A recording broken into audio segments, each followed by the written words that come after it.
Are we going to sit here? Perfect. All right. This is, by the way, someone mentioned this is the second in-person event she's been a part of. This is the first one I've been a part of in 2 years, so it's kind of incredible. So, yeah, how about round of applause for in-person events? We're all back. So, I was just told that you do have some Vancouver roots. So before we get into it, what are those Vancouver roots? Does anyone know Vancouver College, the high school? Yes, one. Okay, two, maybe VC. Come on. Anyway, I went to elementary and middle school and high school here. So I was part of the diaspora from Hong Kong in '96. A bunch of us came over, and I laid down roots here.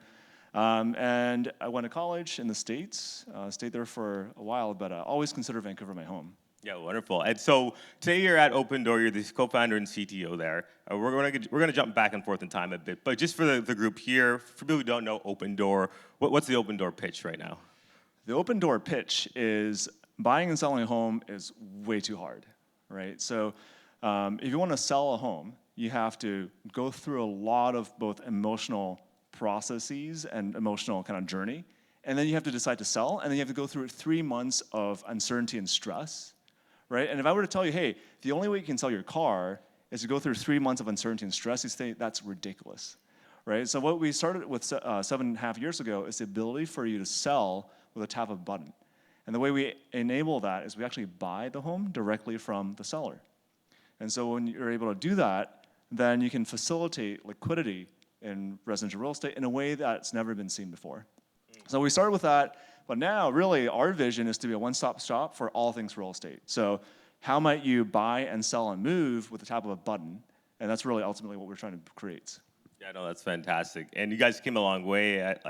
We'll get into it. I think maybe last year you did 300 million in revenue. I don't know. Is that about right or? We did more, but yeah. More. Okay, then there you go. Even more, right? And you've only been around since 2014. Yep, 2014. 2014, so a relatively new company. But before we get to Opendoor, again, you've got an interesting background. You said, and this was kind of not giving yourself enough credit, you said, I did some school in the US, but I believe you went to Stanford, sort of the home of a lot of different Valley companies, a lot of Valley history. Yeah. So talk about your time at Stanford, because I know you got into graduate school and you were working on stuff, and then you decided to sort of piece. So yeah, so I grew in Vancouver, so I thought I'd go to UBC, right? Because UBC is a great school, and all my friends went there. But then actually one summer, a bunch of my buddies were like, oh, I want to take the SATs. And I was like, what the hell are the SATs? This is crazy. But then I was a nerd, and all my friends were taking SAT classes. And so I was like, okay, sure, I'll go and study for SATs. And so before I knew it, actually, I was like, oh, why don't you apply to schools in the States? And I got into Stanford. So yeah, sure, escape the rain for a little bit, go see the California sunshine. And then I stayed there for 16 years. So I went to school at Stanford. I did my undergrad and grad school there. I was doing double E, electrical engineering, because I thought technology equals double E, but I hated circuits halfway through my undergrad. I was like, oh my God, what am I doing in undergrad? But turns out actually a lot of the mathematics that you learn in engineering is super applicable to data science. And so I pursued a grad school in statistics. Now, the epiphany was, actually there are areas in academia where the industry is actually way ahead of school. It's kind of like if you were doing semiconductors in the 80s. I wasn't there professionally, but I would imagine you don't want to do it in a school. You want to be in Intel. And when you're thinking about data science in this day and age with big data, with AI and machine learning and deep learning, you want to be doing that stuff in industry. And so I dropped out of grad school halfway through. My PhD advisor was not very happy. And my mom still bugs me about finishing my PhD. Well, how did you break that news to them? Put us in the room. It's not you. It was kind of like a breakup, right? So you each invested in a relationship for 2 or 3 years. You had lots of trying moments together, and you're like, you know what? I think there are cooler, better things out there. So yeah. And so, what was so compelling that you had to drop out? Well, it was more a realization that, for me personally, I want to create impact in my lifetime, and I think that there are great mathematicians that are just obsessed and they love the purity of math. And I realized, yeah, I kind of like that, but I also want to do something and create impact for people I know in a much more immediate time horizon. And so I decided to leave, and that might kind of segue into Square, where I found my first job, or my first job was. So at the time, I was a very bored graduate student. And so when you're a bored grad student at Stanford, like there are all these startups that are pitching you, and one of them was Quora. And so I was bored, and I was like answering questions in Quora, and I got invited to a power user party. And I found this guy who was answering questions on like startups. And the party was in Palo Alto. I was like, oh, you're the guy that answers all these questions on startups. Like, do you have a job for me? I mean, it was after a few drinks. And it was like an icebreaker. Remember the drinks later. Yeah. These things could work. And so he was like, yeah, I do. I had no idea who he was. It turns out he was the CEO of Square. And so he was like, well, why don't you come in tomorrow for an interview? And the next thing you know, I was interviewing with Jack Dorsey, who was the CEO now of Block and just left Twitter. And the interview was the most bizarre thing ever because I was like, oh my, it's the CEO. And he was like, Ian, what would you do if you knew about every single transaction in the universe? And I was like, I don't remember what answer I gave, but the next thing I knew, I had a job, and I was really sketched out. Because I was like, this person did not ask me a single technical question, and if this is how they interviewed the engineers and data scientists, like, but they've got great engineers and data scientists. So, like, how big was the team then? Like, do you know, like, Yeah, employee so number? Square was very small. The engineering team was like 13 or 14 people. They hired me on as their first data scientist, and I still remember this because I had my background in statistics. I interned at Facebook. I was like, oh, I'm ready to do like machine learning and fraud detection. Show me the data. And the company was so small and young at that point that they had no transactions. So I was like, why did you hire me? But turns out to be a massive blessing in disguise because one of the things that you learn being part of a startup, and one of the best things about being in a startup is a really compressed learning cycle, right? And so you have to basically pick up whatever is necessary to get the job done. And so what was necessary was, while we don't have fraud, we're starting to, we need people to build tools to help the operators figure out fraud. And that was great, because I learned how to do software engineering, I built tools. And then said, oh, we have data, how do you organize that data? Oh, analytics, data warehouse, got into that. And then eventually it's like, ooh, okay, now we have actual fraud. Like, how do you build ML systems, machine learning systems to start to detect some of that stuff? And that's where kind of the ML side started to creep in. But it was a great learning experience because you're not pigeonholed in something. You have to really kind of think things from first principles, even down to the act of calling the fraudsters, right? Like really understanding, walking in their shoes, interviewing them, and then encoding how they might think about defrauding the company into the tools and the algorithms that you built. And that was one of the best parts. I just want to clarify. So you guys were like in the back end, and you could see someone committing fraud, and then you just phone them up? Like, well, you can't. Well, you want to. You're freezing someone's account, right? Yep. So it's a pretty, if you do it wrong, it's a terrible customer experience. It's a big deal. And so we want to make sure that, hey, this person's not doing something, kosher. And so you want to check, right? It's kind of know your customer, and all sorts of stories come out. It's pretty interesting.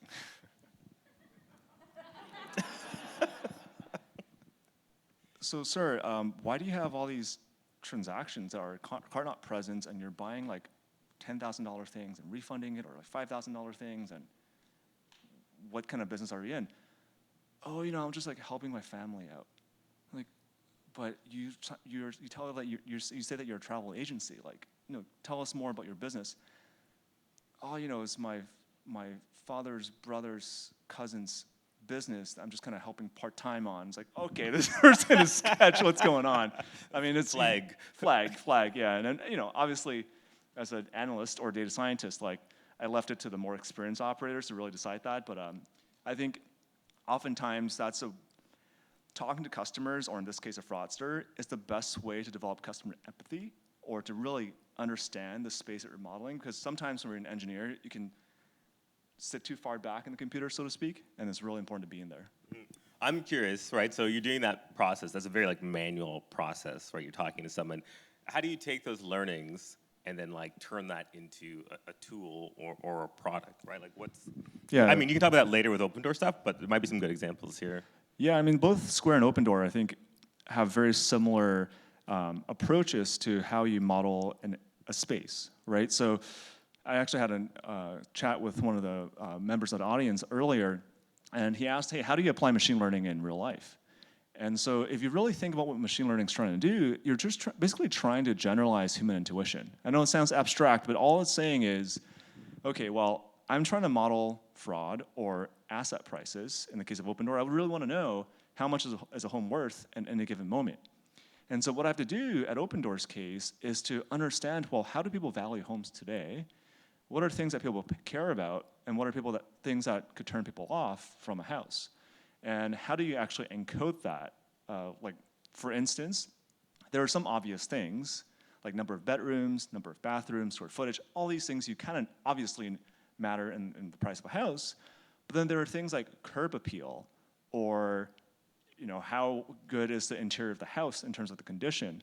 And so what you're really trying to do is distill these sensory signals into something more quantitative, feed it into the algorithm, and actually backtest that ruthlessly to make sure that these intuitions generalize, and you can actually make predictions that are durable across multiple cohorts of data. Fascinating. I actually want to talk about it a bit more, because there's actually another CEO here that's doing a similar thing with automobiles. Maybe we'll get a question from him. But anyway, I wanted to get to Opendoor, right? So you're at Square, then you end up at Opendoor. So tell me if this is wrong. My understanding is that the CEO of Opendoor, I think, is it Eric? Eric Wu. This is a story on the internet, right? So he took his I love stories on the internet. student loan money. Yes. And bought a house. Yes, he did. And then he remortgaged it or refinanced it, and then took the extra money and then invested in another house. Is that accurate? Maybe you can tell us the story, and then also get to how do you guys connect? How do you get into the company? Yeah. So Eric is one of my favorite people in the world for me, right? I mean, he's my co-founder of the last almost 8 years, and yeah, he's a super scrappy individual. He from early on was instilled in him from his mother that the way to build wealth is through home ownership, and I think that's a very accepted popular belief. People in Vancouver don't know about owning homes. Yeah, right. It's a sensitive topic, but so he believed that, and he said, well, okay, he wants to be responsible. Actually, in some ways, you look at it, it's like, wow, that's crazy risky, but in many ways, he wanted to actually, start down the path of building wealth and actually, investing his money in an early age. So he took his scholarship money, he got a full ride, and he started actually, frankly, having second and third jobs on the side, investing in homes, and actually maintaining these homes. And so the incredible thing about partnering with someone like Eric is, for me, I love engineering, I love data science, and he has all the insights from the consumer lens as to what's broken about buying and selling a home. And so he was the one who was like, holy crap, selling a home sucks. All the technology companies that have been creating over the last 20, 30 years haven't actually addressed the root cause of how to buy and sell a home. Like, the journey is still oftentimes described as an emotional roller coaster. And it's just intense because usually when you're moving, there are already so many other things happening in your life. Having to be concerned with the mechanics of buying and selling a home is like the last thing you want to worry about. But that oftentimes comes to the forefront and actually amplifies the amount of stress that people have. And so he was able to really deeply empathize and understand that pain point. And together we were able to develop the technology and the product to actually make the pain hopefully less, if not go away completely. But how do you get into the company, right? Yeah. So Keith, who was the CEO of Square, was the one who made the connection. And so Keith had left Square, I had left Square. And so Keith was actually pitching me this idea behind Opendoor for a long time. I was like, Keith, I don't know anything about real estate. You probably don't know anything about real estate. I know that idea is pretty good. And Keith is a very tops-down thinker.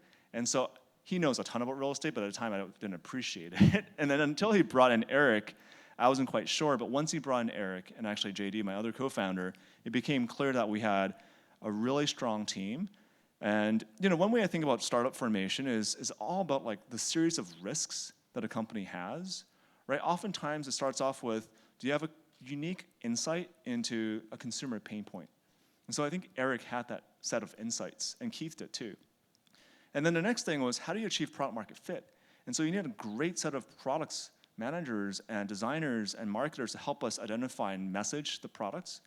And then you have the technology risk. How do you actually build the software and the algorithms to price homes, trillions of dollars of real estate at scale and make it liquid? And I had that skill set. And so when we were able to kind of come together and cover all the bases, that's where I thought, we have a real shot of making it happen. That was fantastic. Just want to check on the time. We're on a strict timeline. I see 5 minutes. That's not that long. So I want to quickly just go to the audience. If there are any audience questions, please raise your hand. But I will continue to hog the questions. Okay, there's an audience question. Let's take it. So let's go for it.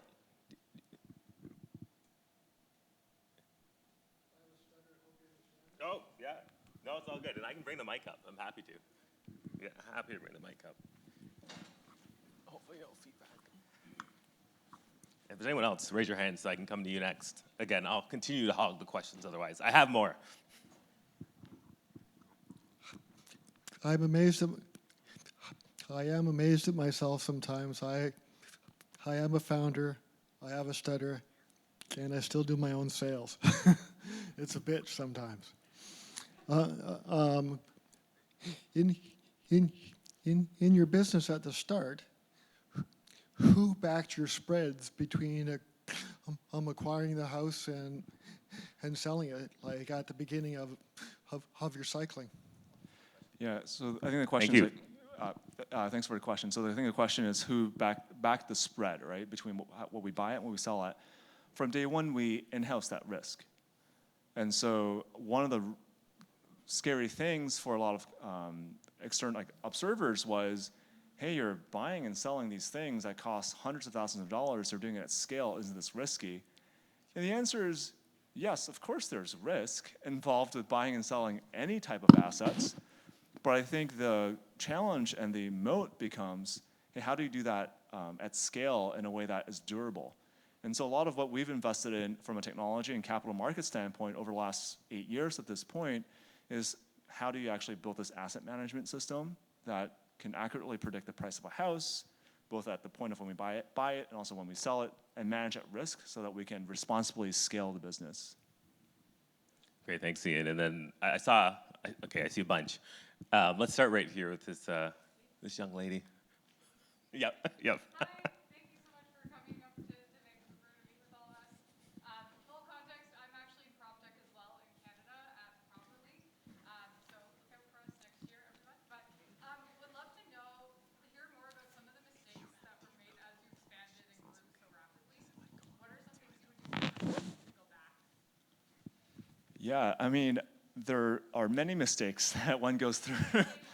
Yeah, I think oftentimes some of the biggest mistakes come from trying to figure out how fast to grow. I think is always a very painful one. Hiring and managing and figuring out the right leaders is always a very tricky internal execution challenge. And also the degree of centralization and decentralization is actually a very tough one. As you can imagine, so today we're in 44 markets. We actually expanded from 20 to 40 this year. So it was a massive expansion year for us at Opendoor. I don't think we would have been able to do that 2 or 3 years ago. And the reason why we're able to scale is because we have a lot of scar tissues around, okay, how do you figure out the right level of centralization and decentralization, right? Because it's not binary. And so how do you really invest in the technology platform and the operational playbooks so that you can, as much as possible, copy and paste, right? Because Properly or Opendoor, we're real, it's a physical world that we're dealing with versus like AWS where you can elastically scale up machines and, you can ramp up from 30 QPS to 300 to 3,000, 3 million. You really have to think about kind of your units and how to operationalize it. And you have to think about it very carefully.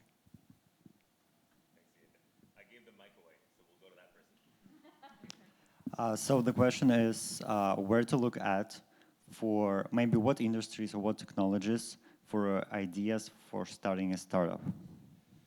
Yeah, it's a good question. To be honest, there are different. There's no one way of finding ideas. I've found that I've interacted with amazing entrepreneurs who want to solve their own pain point. I have many pain points I want to solve for myself, but I find that for me, what I'm attracted to are problems that actually oftentimes exist in other people's lives.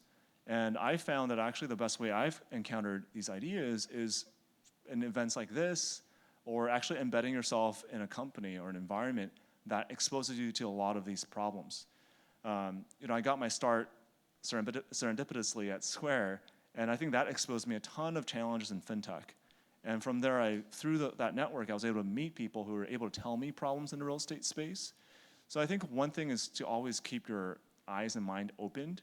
Real estate tech and prop tech more broadly was not sexy. It was not sexy 8 years ago. I thought it was kind of like a career dead end. But there are real consumer pain points in there, and so maybe that's another kind of piece of advice is where's their most customer pain? Where's there most friction in society? There's oftentimes a lot of opportunity for technology to go in.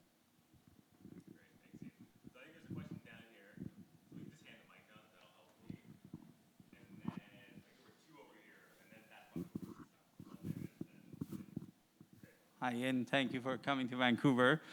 In 2016, I came across Opendoor online. I was super fascinated about everything you guys were doing. I remember preaching to friends and family that there won't be any realtor in 10 years. So I got so fascinated that I spent 2 months researching if that model could apply to Canada. And because of the price of the house and the commission structure, it just didn't seem possible because you guys were focusing on Arizona and Texas, the lower price. Is it still impossible, or am I wrong? Is Canada a play for Opendoor? Would you guys expand across the border? So I can't comment on our expansion in this forum, but I will say that going back to the earlier point, there's a real consumer need for something like this. Because the only way that people buy and sell a home right now in a place like Canada is not a great option for a lot of people. One of the best experiences that I've had at both Square and Opendoor is that when you reduce the friction of something, you see different ways of people participating in that transaction.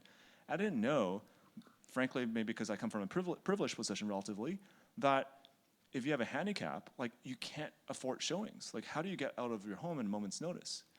Or some people are actually fearful of discrimination and they have to actually take down their photos when you do showings. Like my mind was blown and this is crazy. And so I think there's a universal need for alternative ways to buy and sell homes that I think actually will be the future ways of buying and selling a home. I think that need is shared with Canadians. So I think where there's consumer pain point, there will be change. The mechanics of the economics, we'll need to figure out how to make that work. And it is a tough business in the sense it's low margin, so you have to be operationally and technologically excellent. But these are overcomable hurdles. Hi, Ian. My name is Amit. Thanks for coming into Vancouver and sharing all the insights. By the way, you don't have to thank me for. I'm coming home, so I'm like I had a great dinner with my brothers. It was awesome. So anyway, sorry. All right. My question is with respect to the opportunity that you said, with respect to the open pain point, and then building a startup on top of it. I see that recently, one of the big company named Zillow has exited the market of iBuying. Do you see that as an opportunity or like a different, or how do you view that exit from iBuying from Zillow? Yeah, so it's interesting because they obviously are a reputable company and they decide to enter the space and they exit it. But forgetting about competition for a moment and more focused on the space, 99% of the country that Opendoor operates in today, which is the United States, 99% of that market still operates in a traditional way. And we've seen massive growth in the business. And so we're extremely, I know sometimes when really well-funded competitors like that exit, it could create both excitement and fear. That actually has very little to do with your own company's performance. And that's a bit of a interesting position. Like we've actually done very well this year. We're public, you can actually read our reports. So we continue to grow very aggressively, and we're hitting on a consumer nerve. There's real pain, and we're solving that at scale. And so we'll continue to scale pretty rapidly next year. We started off by iBuying, this business that it's called, right? Helping people sell directly to us. We're now helping people buy more easily. So we have an Opendoor backed offer. We allow buyers to basically place all cash offers on home.